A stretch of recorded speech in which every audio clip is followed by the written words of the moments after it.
Welcome to Talk to Brazil with Tom Rioch, the business connector to business in Brazil. Talk to Brazil, leading business podcast, talks with business experts throughout the world. I'm Tom Rioch, connecting people from my studio in Brazil. Joining us again today is Renata Thiebaut. She's operating officer of Green Proposition, assists governments and brands to develop a strategy for e-commerce, digital transformation, and more recently, AI policy and ethics. So Renata, our first interview was in 2020. We talked about opportunities in Brazil and China. Green Proposition now has a footprint in United Arab Emirates, China, India, and Canada, and clients across the globe. So what's next? Hi, Tom. Thank you very much for the invitation. Yes, it's been a while.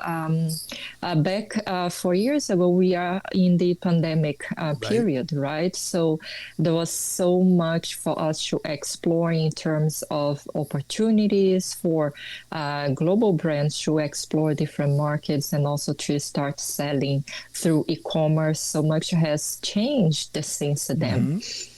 Right. So now the companies already started selling online. They already started exporting also to different countries and different markets digitally. Now they need to take a next step. So that's why today we are going to talk about digital transformation. Well, there we go. And it's always in transformation. Transformation is not static, right? It's dynamic. Exactly. It's dynamic, yes. And should be continuous also. Companies should not just, continue operating business the traditional way. They need to evolve and seek new ways of doing business globally. Now, in the transformation, I was saying it is dynamic. It's literally 24/7. Competition's doing something somewhere all the time. Yes, but not only because of competitors, it's also about technology. Last year, we saw a big boom with ChatGPT, right? So companies, they started launching the equivalent of ChatGPT, generative AI, deep fake. There's so much going on in terms of technologies that companies, they need to keep up with this disruption. They need to be aware of what is going on and how to embrace technology to grow their business.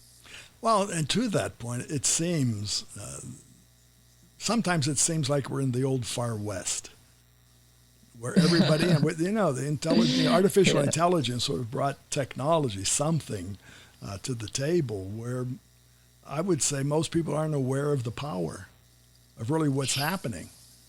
And they are not aware of how to use technology to grow the business. I think this is the main challenge. The knowledge process, I think, is very crucial, especially for CEOs, for startup owners, to know how they can capitalize, to know what type of technologies they should focus on.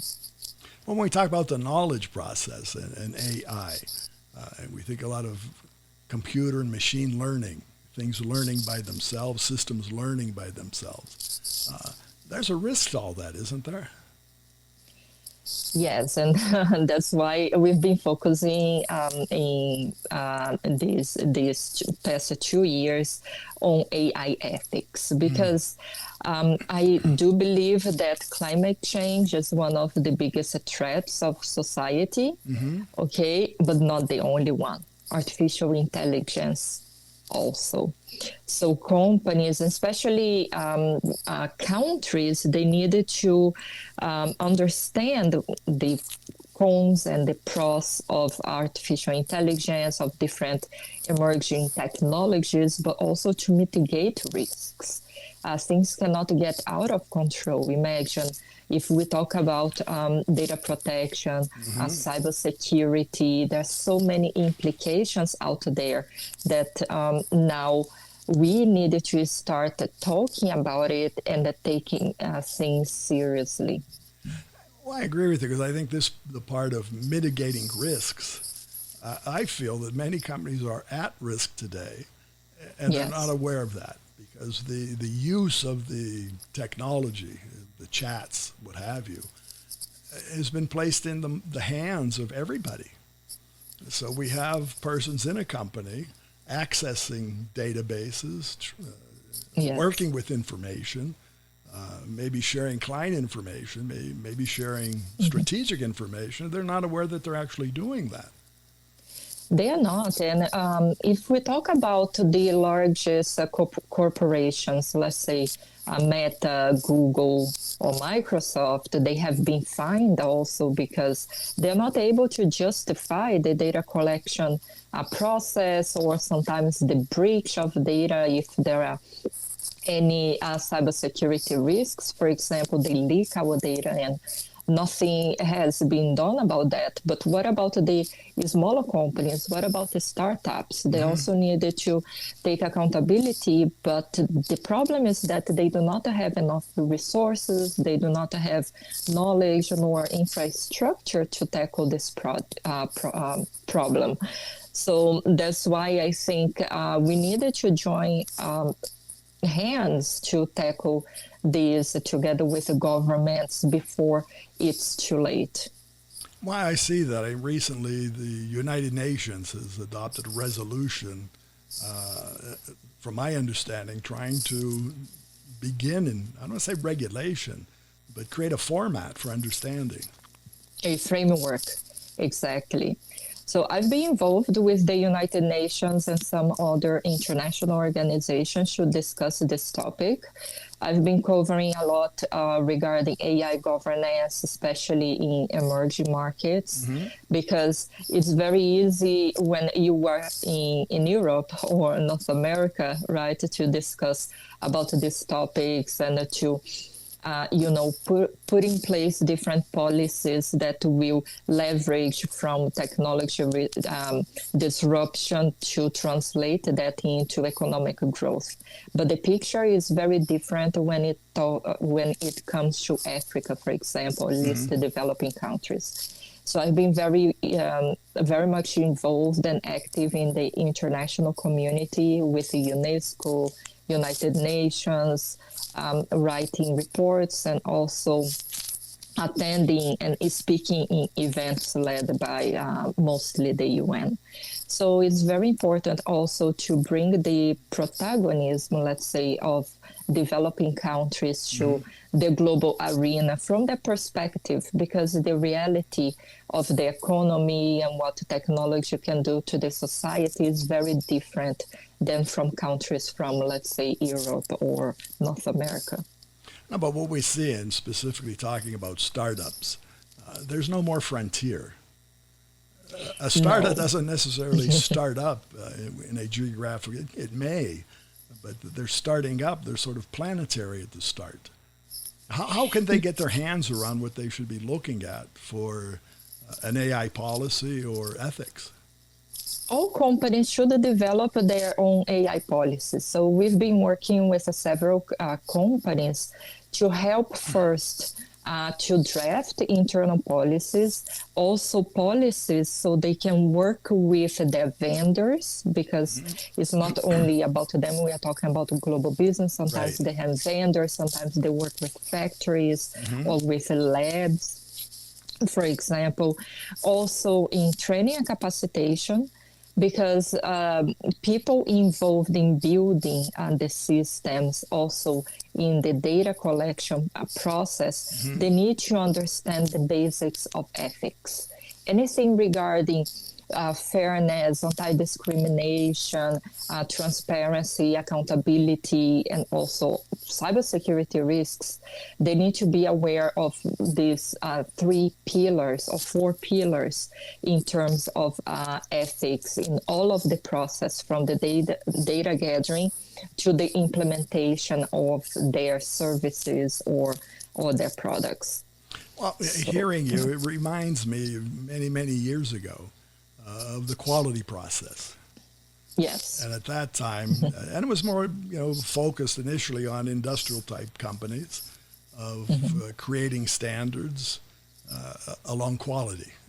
And that was the same thing, of sharing that with your vendors, sharing that with the community, adopting policies, ethics within that of really what quality was and is.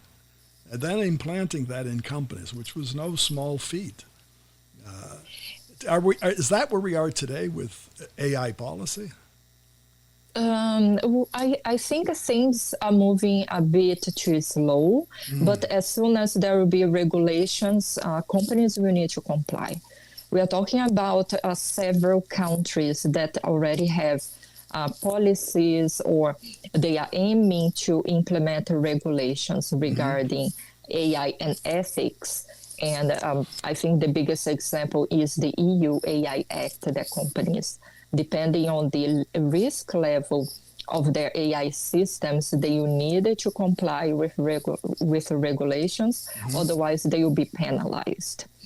Well, needing to comply, I can understand that. But the other side is, how do we show that? Will we get to the point of certification, of having a stamp on whatever we do, saying that we are certified to do what we're doing?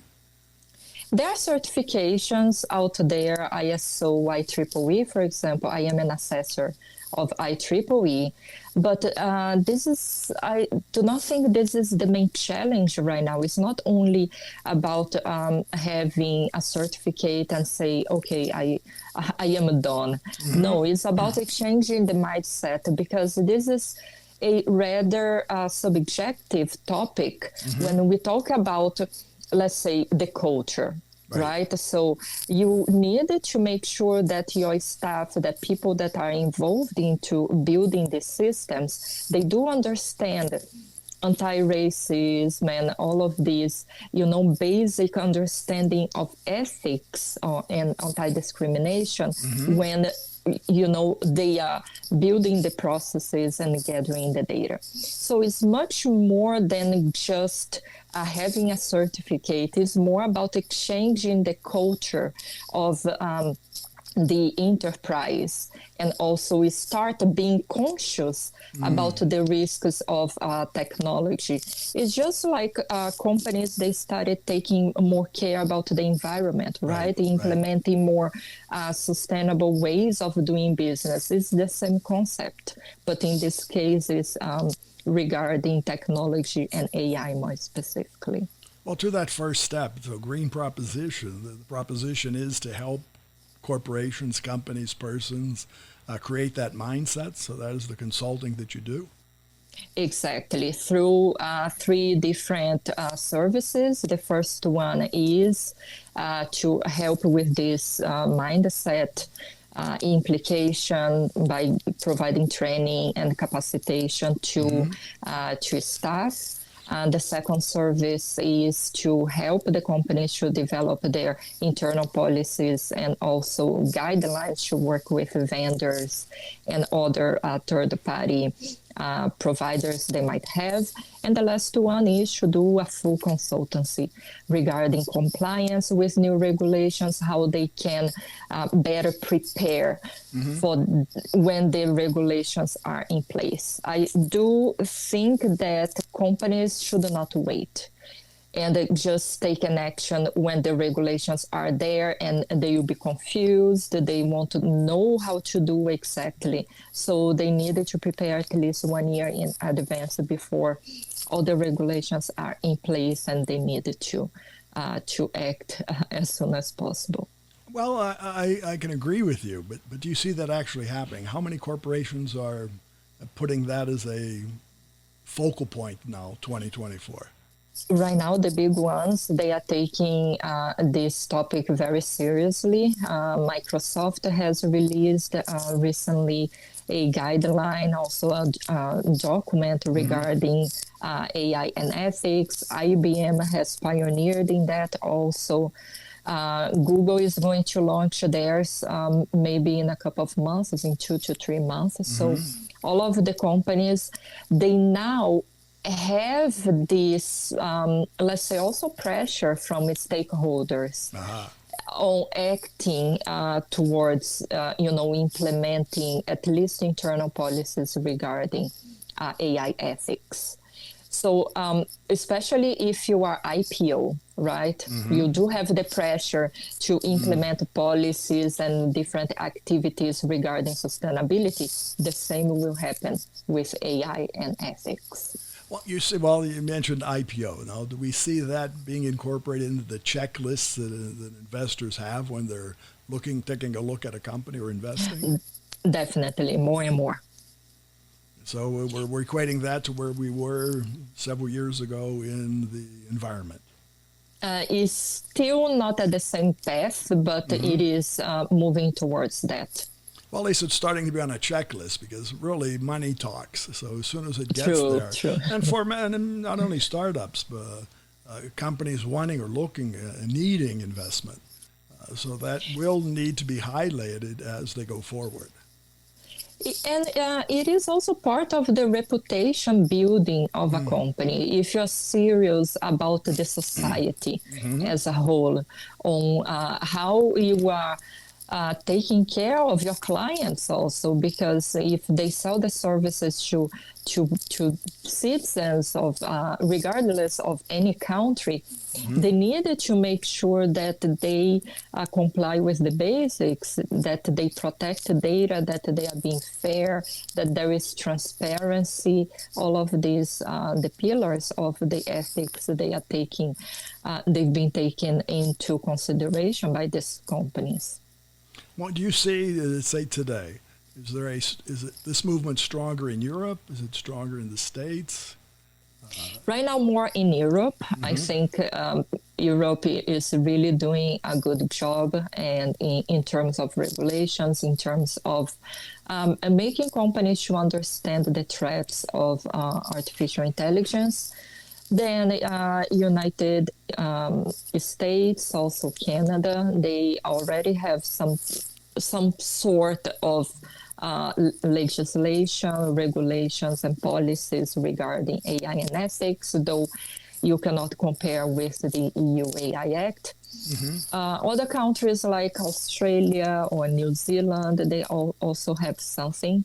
And soon Brazil, hopefully, and other African nations will also have something. So more and more countries, they are putting in place different either policies or legislation in place regarding artificial intelligence. However, some of them still do not know how to tackle this and how to capitalize from especially artificial intelligence to create more job opportunities, increase, economic growth while mitigating eventual threats and risks.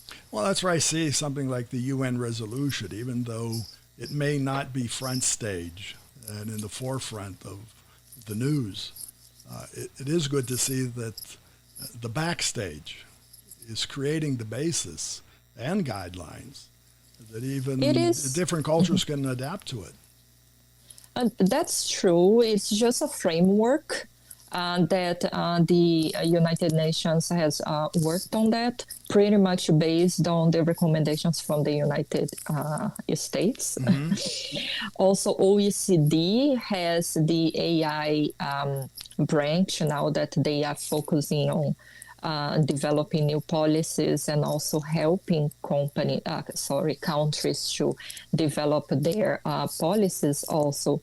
So there are many things going on. It's just to make sure that these frameworks, they can be adapted to the reality of each and every country. You cannot just consider that as one size fits all policy. And this is just the beginning, because after that, you need to have regulations, just like what you have for data protection, you have for cybersecurity, then you need the same regarding AI, because technologies change, right? So perhaps the existing regulations that you have for cybersecurity or for data protection might need to be updated also for new technologies. So like you said, for the startup, the beginning is the start. So for our listeners, for our audience, how can they start? How can they find you to find more information about this? I believe the very first step is to seek our help to develop internal policies because the companies and stakeholders, or perhaps the partners, they really needed to understand that the company is taking action to create a new mission or values to the company, that they are serious about that. And the second step should be training and capacitation. I think like you mentioned before, the mindset it plays a crucial part into that. People needed to start understanding the implications and changing a little bit in terms of being less biased or adopting less anti-discrimination, mindset into their work as well. Well, and to that point, to find someone like you and Green Proposition that can help in the process. Yeah, I would be glad to help more companies across the globe. We are not only, Dubai-based company. We are a global company. We have our headquarters in UAE, also company set up in China, operations in India. So we work with clients from across the globe. We would be very much thankful to help also not only companies, startups, but also governments to improve their policies, the regulations, and pass on our knowledge regarding this topic. Business associations as well, to get their business members around a concept. Exactly. And I do adopt the mindset that the more is better, right? Because if you are talking about SMEs or small companies that do not have the right infrastructure, we are also there to help them. So it's good to disseminate the word, to spread the word in terms of AI ethics. And I think associations would play a very important role also into this dissemination process. Very good. Well, Renata, I want to thank you again for being part of our program. It's my pleasure. Have a nice day. And for our listeners, you can find more about Renata Thiebaut. It's Renata, the last name Thiebaut. Find her on LinkedIn and greenproposition.com. Greenproposition.com. Talk to Brazil is brought to us by Focus MI Market Intelligence. Focus MI specializes in market research in the Brazilian agricultural market. More about them on their site, focusmi.com. Remember, when you talk to Tom, you talk to the world. Goodbye, and thanks for listening. Thanks for listening to Tom Rioch on Talk to Brazil, the business connector to Brazil.